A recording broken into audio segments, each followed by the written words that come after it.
So Satoshi, 16 years ago today, came out with the white paper, October 31st, 2008.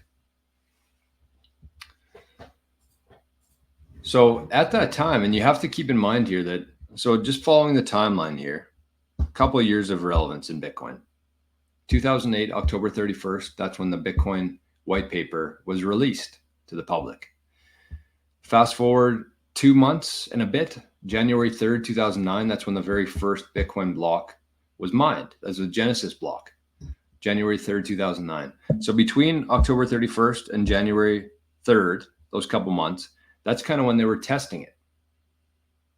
So they released the white paper, Satoshi released the white paper, and then they started mining Bitcoin on January the 3rd. So the white paper itself was titled, and this is very important, because if you're new to Bitcoin or somewhat new to Bitcoin, you have to understand what Bitcoin was designed for. So at the title, at the top of the white paper, it said Bitcoin, a peer-to-peer electronic cash system.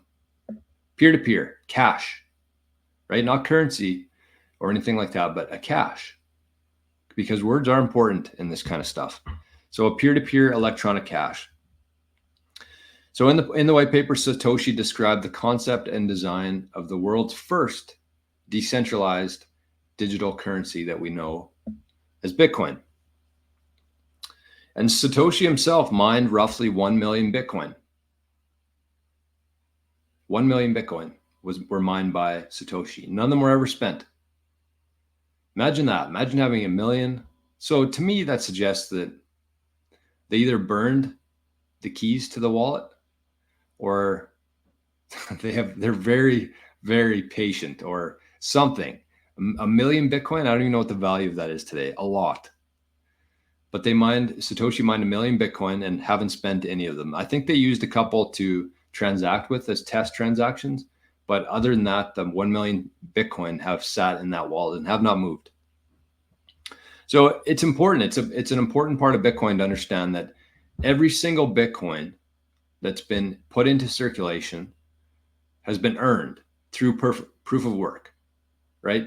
This isn't like a stock, like an IPO, where they sell to seed investors first, they issue some to their friends and family first, and then they let the public buy it after that. And this isn't like an ICO, like in crypto world, where same thing.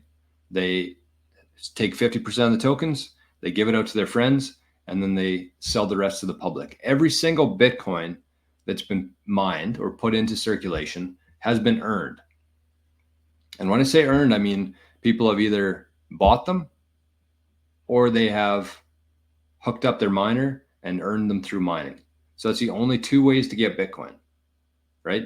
There's none that were given out. It's important. And that's what makes Bitcoin a commodity versus a security, is the fact that when this thing was rolled out, no Bitcoins were just given out to anybody, because that would define it as a security or part of the Howey test for the security. So Bitcoin's Genesis block wasn't until the 3rd of January 2009, a couple months later, which means they spent months testing and refining the system before the launch. But who is they? So in addition to Satoshi, there were a dozen other people who helped make Bitcoin what it is today.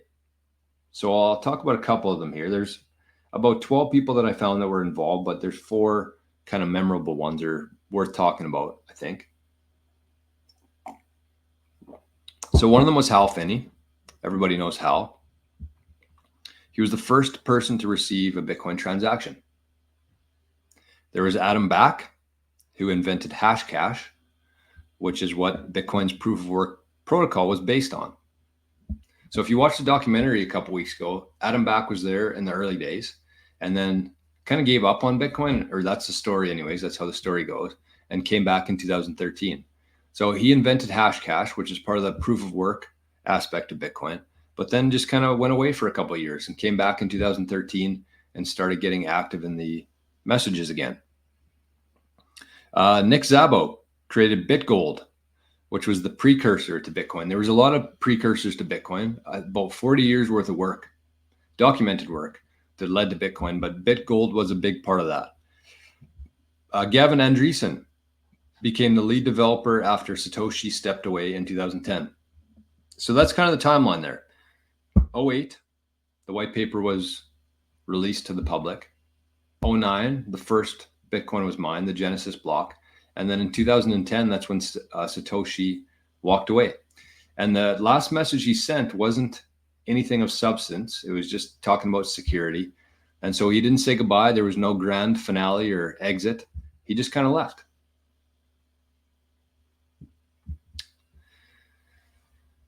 But this is the cool one for me, is that most people think that Satoshi was Japanese because of the name Satoshi Nakamoto.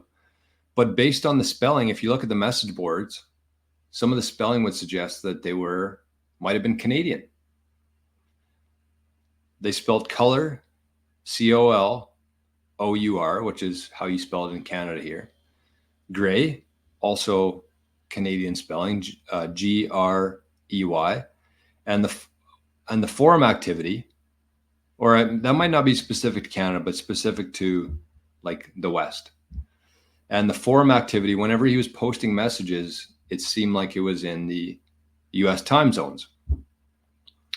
So he actually might have been Canadian. I don't know. We'll probably never know.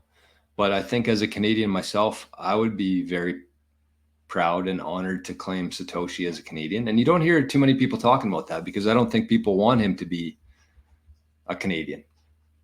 But I do. So that's kind of, that's Satoshi. That's the white paper. That's a very brief history of how we got from 16 years ago to today. And I think that Satoshi would be proud. Like in the 16 years, it's went from worthless, no demand, to a plus trillion dollar asset class with a lot of demand for it. And keep in mind that there's no company, there's no CEO, there's no board of directors who makes decisions on what should happen. It's just out there, and there's people who maintain it, and there's people who talk about it, and there's people who educate others on it. And nobody gets paid for it. It's just people who want a better world.